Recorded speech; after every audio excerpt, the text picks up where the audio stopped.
Estamos aqui mais uma vez no nosso canal, chegando no penúltimo dia do ano,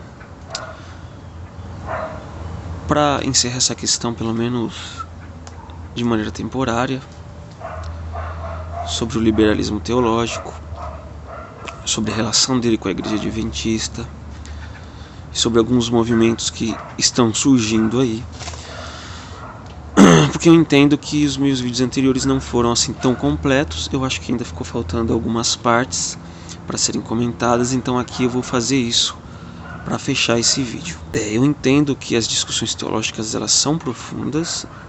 Eu estou em busca de saber teologia porque eu amo a teologia, eu gosto muito. Se eu pudesse eu saberia de tudo um pouco.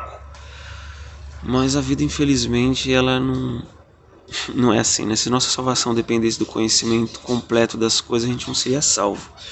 Mas ainda que nós não temos o conhecimento completo,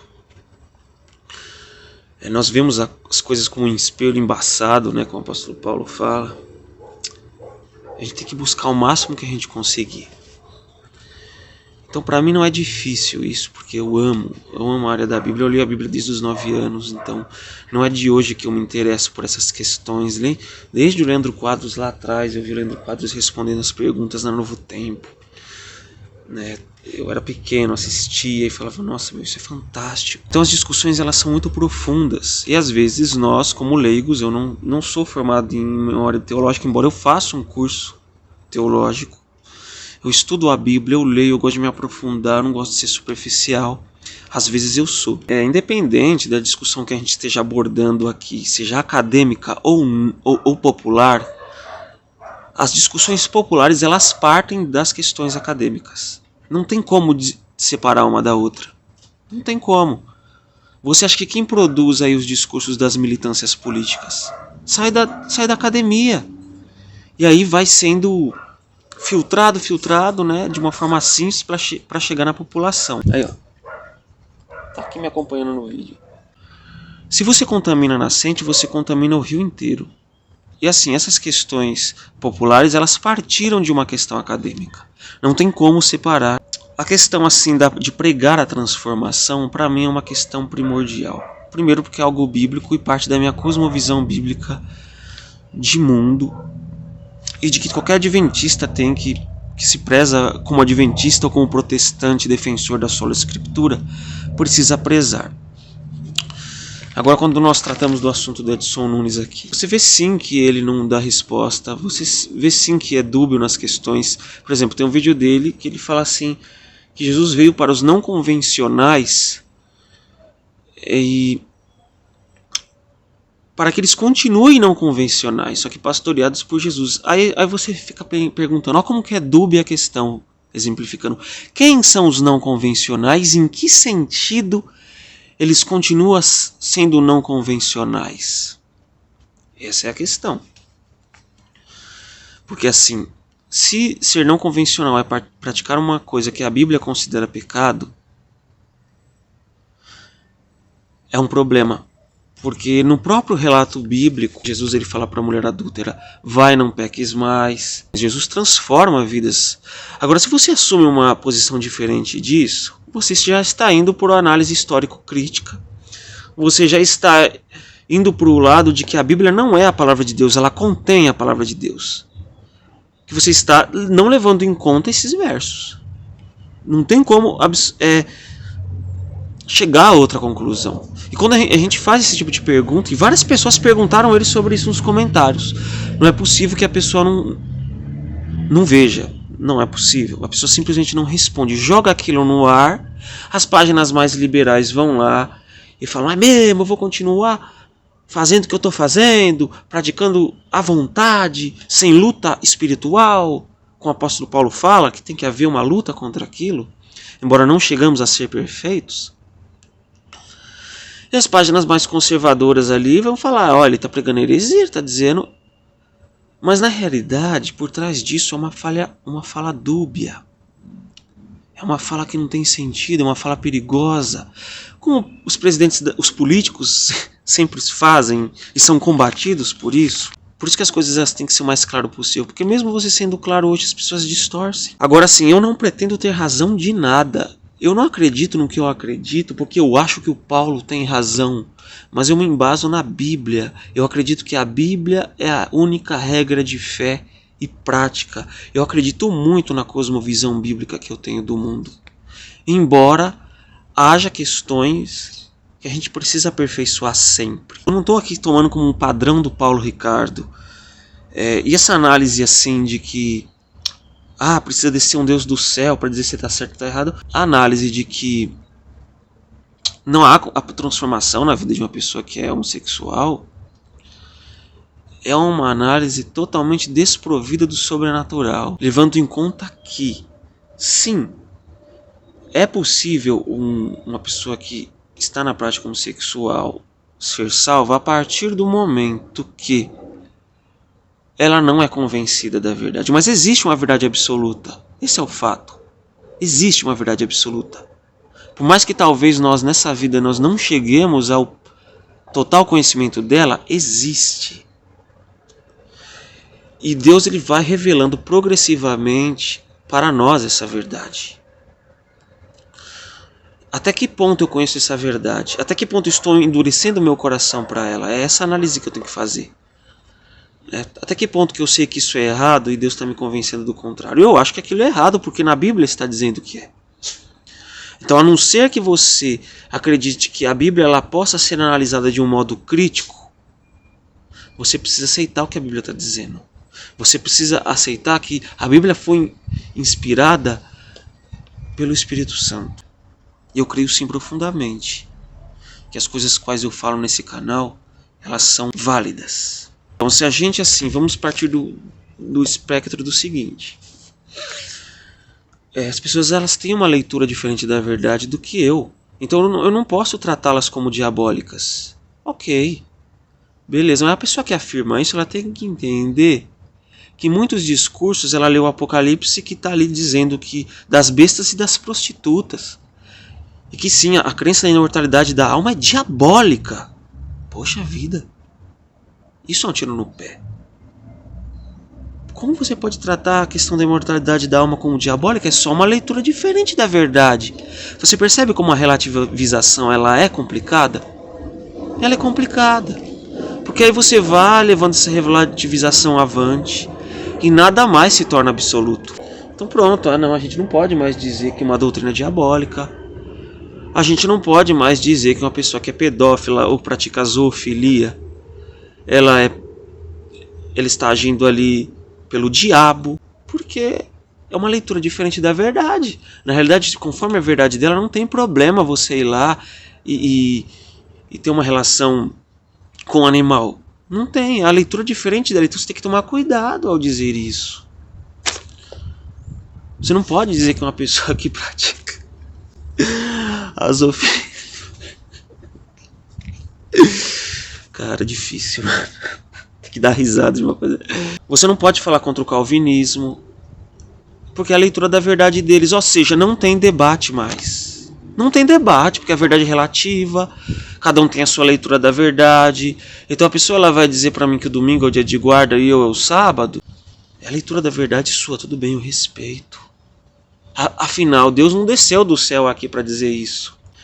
Então, ainda que a Bíblia está dizendo que as relações diferentes da heterossexualidade elas sejam pecados, não, Deus não desceu aqui, então eu posso aplicar isso ao calvinismo, a crença de que a igreja adventista é remanescente e que as igrejas que elas seguem o catolicismo ali, elas se tornam, não dizendo das pessoas sinceras, mas elas se tornam besta.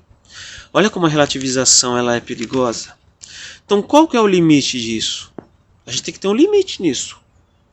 Até que, em que ponto que eu posso defender o que eu acredito sem ser arrogante e achar que eu sou dono da verdade? E sem ser relativista, relativizando tudo a ponto de não levar em consideração textos bíblicos que falam sobre o assunto. Eu preciso entender que cada pessoa ela tem uma luz recebida. Sim, eu não posso acusar uma pessoa de diabólica se Porque eu não sei até que ponto aquela pessoa ela considera aquilo verdade ou não, até que ponto ela alcançou aquela verdade. Mas, por outro lado, eu preciso atacar as ideias erradas e não me omitir sobre elas. O pecado, existe o pecado e pecado. Existe o pecado que é errar o alvo. Existe aquela pessoa que ela tem uma dificuldade com qualquer tipo de sexualidade, pornografia, homossexualismo, fornicação, né? Todas as pessoas têm um tipo de tendência diferente em relação a isso. O problema é você tratar isso como normal. E páginas estão se apropriando desse discurso do Edson Nunes. Estão normalizando práticas que a Bíblia diz que são erradas. Você acha que não é suficiente a Bíblia dizer sobre isso? A gente já tem que discutir como se fosse com um ateu praticamente. Ou com uma pessoa que não acredita que a palavra de Deus é, como cristão, realmente bem liberal. A Igreja Adventista ela não tem uma posição clara sobre os pós-lapsarianos, os pré-lapsarianos, né? Existe essa colocação. Porém, assim, existe uma revista aqui que eu tenho, que é a Parousia, que vários teólogos escreveram. Ela trata sobre a natureza de Cristo. Eu não li ainda o Tratado de Teologia, como eles falam sobre isso, mas a questão é que a Igreja ela coloca, várias pessoas da Igreja se posicionam. E sim, pessoas como Daniel Silveira, por exemplo, que pregava muito isso aí, ele foi excluído da igreja, inclusive. Agora a questão é, a gente não consegue excluir todo mundo, e sim, até certo ponto a gente tem que conviver com as diferenças. Mas até que ponto que eu tenho que conviver com essas diferenças? Cada um tem a sua métrica.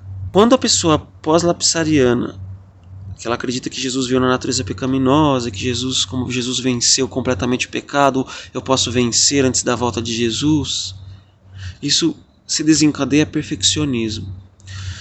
Agora, quando a pessoa começa a fazer barulho quanto a isso, e causar desordem na igreja, algo tem que ser feito. Eu conheço pessoas que são perfeccionistas, que não foram excluídas da igreja porque essas pessoas elas não ficam pregando lá na frente. Vai ficar uma Babel. Não tem como alguma pessoa fazer parte do movimento de esquerda, por exemplo, uma pessoa que é lulista, uma pessoa bolsonarista entrar lá, eles não vão deixar. Eles vão falar, não. Agora, assim, uma pessoa ela pode ser lulista, às vezes um lulista mais radical, beirando um comunismo, outro lulista assim que fala, eu não quero esse comunismo aí de Stalin, aquele comunismo da Venezuela, mas eu ainda acredito que o Lula é uma opção viável.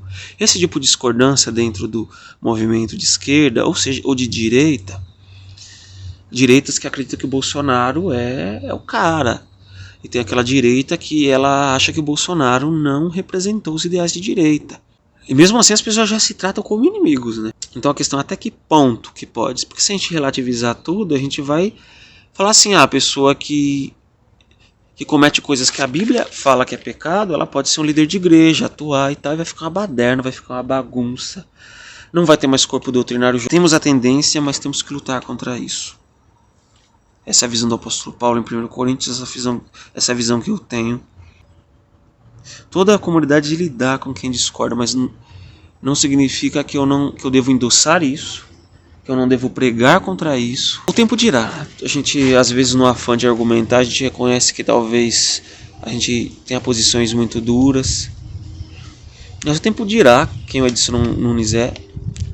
O silêncio dele já é por si só incômodo. E sim, eu acho que vai ficar cada vez mais claro a posição dele. Certo? Eu não vou ficar perdendo meu tempo com isso. E se o tempo provar que eu estou errado, eu venho aqui e faço um vídeo dizendo, eu errei sobre Edson Nunes, me excedi, mas eu acho que com as informações que eu tenho até aqui, dos comentários que ele não responde, do tipo de pessoa que comenta nas páginas dele, do tipo de pessoa que se apropria do discurso dele e ele não fala nada, já é suficiente para dizer que ele sim está indo por um caminho de liberalismo teológico. Agora eu quero ver se as pessoas que estão fazendo certas acusações, eu quero ver se essas pessoas irão ter a humildade de vir aqui e se desculpar, né? Você não vai, eu nem espero isso, tá? Eu estou dizendo como que são as coisas. Ou essas pessoas vão afundar mesmo no liberalismo, né? Vão provar de que lado são. E vão dizer, Paulo, você estava errado mesmo. O Edson Nunes é liberal ao extremo ali. Ele apoia essas práticas sexuais que estão contra a Bíblia. E eu tô do lado dele. Você tá errado. A gente vai descobrir quem é quem. Eu tenho os meus pecados contra os quais eu luto. Você que está do outro lado da tela tem os seus pecados. Mas eu não fico pregando que um pecado outro meu é correto, não. Independente de eu estar pregando que algo é errado, ainda que eu estivesse praticando, a verdade não deixa de ser verdade. Eu tenho um pecado, você também tem. Mas você tem que lutar contra isso. Essa é a minha pregação. A minha pregação não é que você tem que eliminar essas tendências num passe de mágica. A minha pregação não é que eu sou melhor que você porque eu tenho determinado tipo de pecado e você tem outro. Não é. A pregação é: lutemos juntos. Vamos dar as mãos rumo ao céu para que eu possa vencer os meus pecados diariamente e você vencer os seus. Tá bom? Cada um tem sua luta. Eu não me acho superior a ninguém que tem um pecado diferente de mim. Não acho. Não me acho assim. Mas a partir do momento que eu começo a defender racionalmente o meu pecado como se fosse certo, eu já entro num perigo de endurecimento espiritual. Tá bom? Então um beijo pra vocês, um abraço. Inscreva-se no canal, compartilhe com os amigos, deixe o seu like e até mais.